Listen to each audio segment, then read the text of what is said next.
یہ 2000 BC کی بات ہے کہ جب طوفان نوح کی تباہی کے بعد اللہ تعالیٰ نے سرزمین عرب پر ایک ایسی قوم پیدا فرمائی جو دنیا میں سب سے زیادہ طاقتور، مضبوط اور توانا افراد پر مشتمل تھی۔ یہ لوگ جسمانی خوبصورتی، سرخ و سفید رنگت اور وجاہت میں اپنا ثانی نہیں رکھتے تھے۔ مال و دولت کی فراوانی، شاندار تہذیب و تمدن، شان و شوکت سمیت دنیا کی ہر نعمت اور آسائش انہیں میسر تھی۔ قرآن کریم میں ارشاد باری تعالیٰ ہے کہ ان جیسی کوئی اور قوم اور ملکوں میں پیدا نہیں کی۔ قوم عاد کے متعلق تفصیل سوائے قرآن کریم کے کسی اور مذہبی یا قدیمی تاریخی کتب میں نہیں ملتی۔ اس لیے اس قوم کی حالت کا نقشہ یا قرآن کریم کے ذریعے بن سکتا ہے یا پھر ان اثریات کے ذریعے جو محققین علم آثار نے ان کے بارے میں حاصل کی ہیں۔ مورخین لکھتے ہیں کہ عاد نام کا ایک شخص حضرت نوح کی چوتھی نسل میں ان کے بیٹے سام کی اولاد میں سے تھا۔ چنانچہ اس شخص کی اولاد اور اس کی پوری قوم عاد کے نام سے مشہور ہو گئی۔ وہ اعرابی تھے جو بہت لمبے اور مضبوط ستونوں پر قائم کردہ عالی شان محلات میں رہا کرتے تھے۔ قرآن کریم نے انہیں ارم ذات العماد یعنی ستونوں والے کے نام سے یاد کیا ہے۔ ارم ان کا بہت خوبصورت شہر تھا جس کے آثار 1984 میں خلائی شٹر چیلنجر کی مدد سے دریافت کیے گئے ہیں۔ یہ علاقہ آج کل عمان کا حصہ ہے۔ بحریہ عرب اور بحر احمر کے درمیان عمان، حضرموت، بحرین اور مغربی یمن تک ایک وسیع صحرا ہے جسے صحرائے الحقاف کہتے ہیں۔ یہ دنیا کے عظیم صحراؤں میں سے ایک ہے جس کا رقبہ ایک محتاط اندازے کے مطابق 65 لاکھ مربع میٹر ہے۔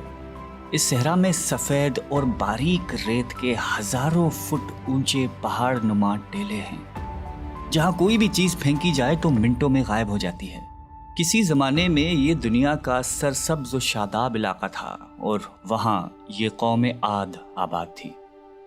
آج یہ بھیانک صحرا اللہ تعالیٰ کی کھلی نشانیوں میں سے ایک اور اہل زمین کے لیے جائے عبرت ہے۔ قرآن کریم میں ارشاد باری تعالیٰ ہے کہ وہ ارم جو ستونوں والے تھے جن کی مانند کوئی قوم ملکوں میں پیدا نہیں کی گئی۔ بعض مفسرین نے لکھا ہے کہ ارم عاد کے دادا کا نام تھا جیسا کہ ان کے شجرہ نسب میں بیان کیا گیا تھا۔ ڈاکٹر اسرار احمد تحریر فرماتے ہیں کہ عام مورخین کا خیال ہے کہ ارم قوم عاد کے شاہی خاندان کا لقب تھا۔ حالیہ دور میں ایک شہر کے جو زیر زمین آثار دریافت ہوئے ہیں ان سے پتہ چلتا ہے کہ اس شہر کے فصیل پر 30 ستون یا مینار بنائے گئے تھے۔ کہا جاتا ہے کہ یہ شہر شداد نے خصوصی اہتمام کے ساتھ بسایا تھا جو اس قوم کا بہت بڑا بادشاہ تھا۔ قد و قامت اور جسمانی قوت کے لحاظ سے دنیا میں اس کا کوئی ثانی پیدا نہیں ہوا۔ اس طرح اس قوم نے جس معیار اور جس انداز کی تعمیراتیں کی، ایسی تعمیرات اس سے پہلے دنیا میں کبھی کسی قوم نے نہیں کی۔ شاید اسی لیے یہ جگہ شداد کی جنت ارضی کے نام سے تاریخ میں مشہور ہے، تاکہ لوگ آخرت کی جنت کے بدلے اس نقد جنت کو اختیار کر لیں۔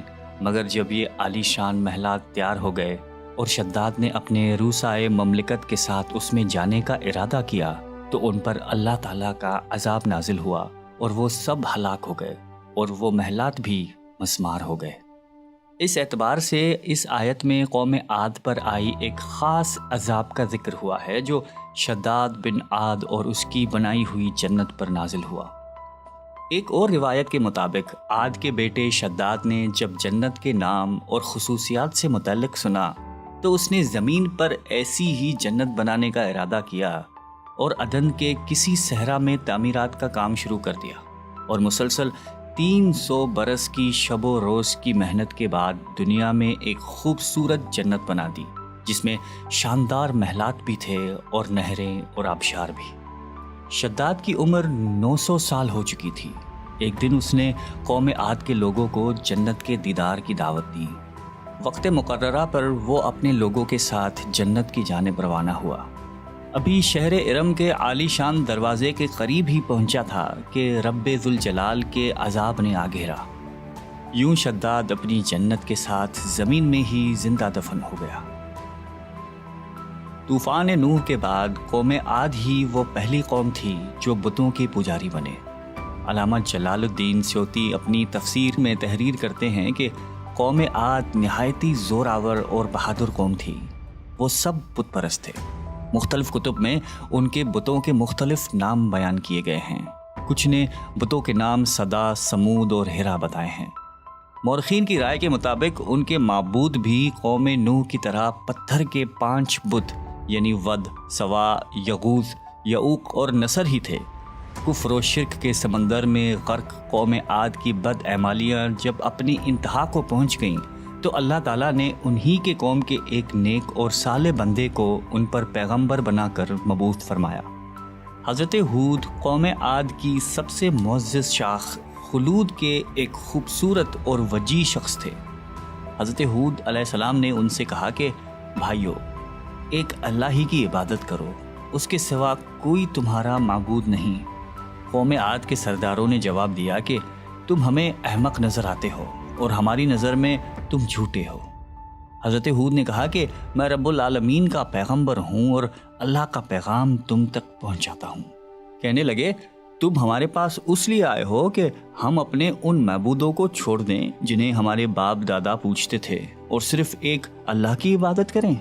اگر تم سچے ہو تو جس عذاب سے ہمیں ڈراتے ہو وہ لے آؤ۔ حضرت ہود مسلسل 50 برس یا اس سے بھی زیادہ واعظ و نصیحت کرتے رہے۔ کبھی انہیں اللہ کی عطا کردہ نعمتیں یاد دلاتے تو کبھی عذاب الہی سے ڈراتے، کبھی طوفان نوح کی ہولناکیوں کا ذکر فرماتے، لیکن وہ غرور و تکبر میں اندھے اور بہرے بنے رہے۔ انہیں اپنی طاقت پر بڑا گھمنڈ تھا۔ ارشاد باری تعالیٰ ہے کہ قوم عاد ناحق ملک میں غرور کرنے لگی اور کہنے لگی کہ ہم سے بڑھ کر قوت میں کون ہے۔ قوم عاد کے 13 خاندان تھے۔ عمان سے لے کر یمن تک ایک طویل علاقے میں ان کی بستیاں تھیں۔ سرسبز و شاداب کھیت و کھلیان، پھلوں پھولوں سے لدے ہوئے باغات، میٹھے پانی کی بل کھاتی نہریں، خوبصورت آبشاریں اور تندرست و توانا قوی، مضبوط اور قداور جسامتیں، انہی سب نعمتوں نے انہیں شدید گھمنڈ میں مبتلا کر رکھا تھا۔ حضرت ہود علیہ السلام نے اپنی قوم کو راہ راست پر لانے کے لیے بڑی جدوجہد کی، لیکن قوم عاد آپ کو جادوگر اور سحر زدہ شخص خیال کرتے تھے کہ جنہیں ان کے پتھر کے باطل خداؤں نے دیوانہ بنا دیا تھا۔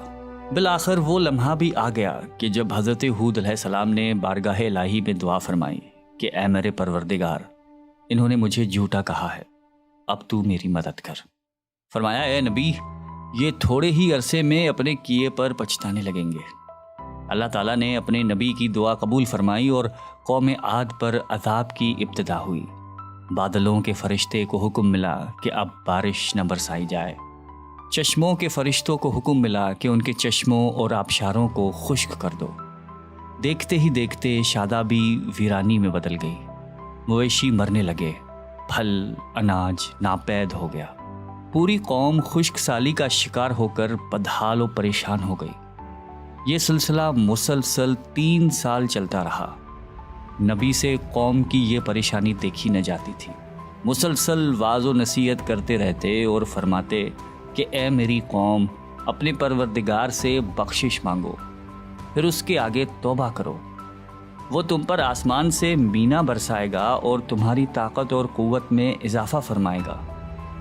کہنے لگے ہود، تم ہمارے پاس کوئی دلیل ظاہر نہیں لائے، ہم صرف تمہارے کہنے سے نہ تو اپنے معبودوں کو چھوڑنے والے ہیں اور نہ تم پر ایمان لانے والے ہیں۔ ہم تو یہ سمجھتے ہیں کہ ہمارے کسی معبود نے تمہیں آسیب زدہ کر کے دیوانہ کر دیا ہے۔ اس زمانے میں یہ دستور تھا کہ قوموں کو جب کوئی مشکل آ گھیرتی تو وہ بیت اللہ شریف جا کر اللہ کے آگے آوازاری کرتے اور ان کی مشکل رفع ہو جاتی۔ یعنی کافر قومیں بھی اس حقیقت کو تسلیم کرتی تھیں کہ اس ارض و سما کے مالک ایک لافانی قوت موجود ہے۔ چنانچہ قوم عاد کے 70 سرکردہ افراد مکہ مکرمہ پہنچے، جہاں معاویہ بن بکر کی حکومت تھی۔ معاویہ کی ماں کا تعلق قوم عاد سے تھا۔ معاویہ نے ان کی خوب آؤبھگت کی۔ وہ لوگ 1 ماہ تک وہاں رہے اور بارش کے لیے دعائیں مانگتے رہے۔ دعا کروانے والے سردار کا نام قیل بن عنبر تھا۔ اللہ تعالیٰ نے ان پر 3 رنگوں کے بادل بھیج دیے، سفید، سرخ اور سیاہ۔ پھر آسمان سے ندا آئی کہ ان میں سے ایک کو منتخب کر لو۔ قیل نے سیاہ بادل کو پسند کر لیا کیونکہ وہ خوب بارش برسانے والا تھا۔ پھر ندا آئی کہ تو نے ہلاکت اور تباہی کو پسند کر لیا ہے۔ چنانچہ اللہ تعالیٰ نے سیاہ بادلوں کو قوم عاد کی جانب ہانک دیا، جسے دیکھ کر پوری قوم خوشی کے شادیانے بجانے لگے۔ ارشاد باری تعالیٰ ہے کہ جب انہوں نے اس عذاب کو دیکھا جو بادل کی صورت میں ان کے میدانوں کی طرف آ رہا تھا، تو کہنے لگے یہ تو بادل ہے جو ہم پر برس کر رہے گا۔ تو اللہ تعالیٰ نے فرمایا نہیں، بلکہ یہ وہ چیز ہے جس کے لیے تم جلدی کرتے تھے، یعنی آندھی جس میں درد دینے والا عذاب بھرا ہوا ہے۔ یہ ہر چیز کو اپنے پروردگار کے حکم سے تباہ کیے دیتی ہے۔ گناہگار لوگوں کو ہم اسی طرح سزا دیا کرتے ہیں۔ اللہ تعالیٰ نے یہ عذاب 7 رات اور 8 دنوں تک مسلسل جاری رکھا۔ اس آندھی نے کسی جاندار کو زندہ نہیں چھوڑا۔ غاروں، پہاڑوں، گھروں، محلات اور قلعوں کے اندر سب کو فنا کر ڈالا۔ حضرت ابن عمر رضی اللہ تعالیٰ عنہ سے مروی ہے کہ آپ علیہ السلام نے فرمایا کہ وہ آندھی جس کے ذریعے قوم عاد ہلاک ہو گئی تھی، اللہ تعالیٰ نے ان کے اوپر صرف انگوٹھی جتنی جگہ کی مثل ہوا کھولی تھی۔ اللہ تعالیٰ نے اس خوفناک آندھی سے حضرت ہود علیہ السلام اور ان کے ساتھیوں کو محفوظ رکھا۔ ایک مرتبہ حضرت عائشہ صدیقہ رضی اللہ تعالیٰ عنہا نے آپ علیہ السلام سے دریافت کیا کہ یا رسول اللہ، لوگ تو بادل دیکھ کر خوش ہوتے ہیں کہ اب بارش ہوگی، لیکن آپ کے چہرے مبارک پر تشویش کے آثار نظر آتے ہیں۔ آپ علیہ السلام نے فرمایا کہ عائشہ، اس بات کی کیا ضمانت ہے کہ اس بادل میں عذاب نہیں ہوگا، جبکہ قوم عاد ہوا کے عذاب سے ہلاک کر دی گئی تھی۔ اس قوم نے بھی بادل دیکھ کر کہا تھا کہ یہ بادل ہے جو ہم پر بارش برسائے گا۔ پروردگار عالم نے قرآن کریم میں قوموں کی تباہی کے جو واقعات فرمائے ہیں، ان کا اصل مقصد یہی ہے کہ امت مسلمہ ان سے سبق حاصل کرے۔